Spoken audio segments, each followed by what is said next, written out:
Boredom is not so boring after all. At least that's what the scientists are saying. I'll let you be the judge.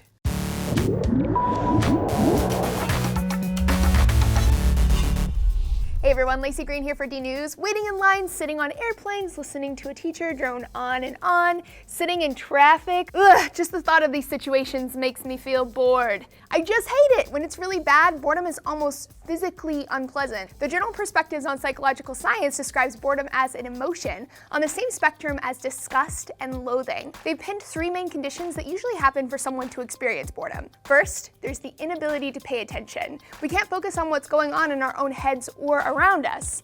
Then there's the awareness of the fact that we are bored, which leads us to feel even more frustrated and bored. The third main piece of boredom is blaming our environment for it. It's not uncommon for people to proclaim there's just nothing to do, but scientists have found that a lot of the time, there is at least something to do when we feel bored. Boredom is also much more likely to strike in situations where we have no control, which serves my theory that we're all secretly control freaks. All the examples I gave of places where I get bored are situations where there's no escape. Boredom may very well be written into our genes. Scientists have found that there are people out there who are just more prone to feeling bored. Bored people tend to have slightly lower levels of dopamine in the brain, which is a neurotransmitter that signals excitement and pleasure. So this means that they may seek out more novelty to keep their brain stimulated at their personal optimum level.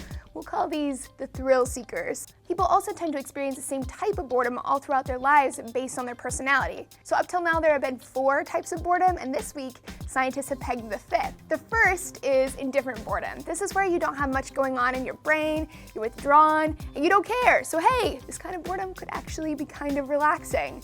Calibrating boredom is the type where you feel uncertain and you're welcoming of change if it comes to you. Searching boredom is where you're restless and you're actively trying to seek out that change. Reactant boredom is where you're motivated to ditch whatever you're doing for a specific alternative. Like, screw studying, what I really need right now is Netflix. The 5th and newest type of boredom they've just identified is apathetic boredom. They say this type of boredom resembles a sort of learned helplessness where they have no motivation to stop their own boredom. They also found that this type of boredom is correlated with depression. In the apathetically bored, there's very little arousal in the brain, but they're highly averse to the situations where it occurs. So the scientists are going to continue researching and hopefully apply what they've learned to help people who are having trouble learning or being productive at work. So, peeps, what kind of boredom do you experience? I think for me, I experience searching boredom. The feeling just drives me so crazy. Tell me all about it down below, and I'll catch you next time.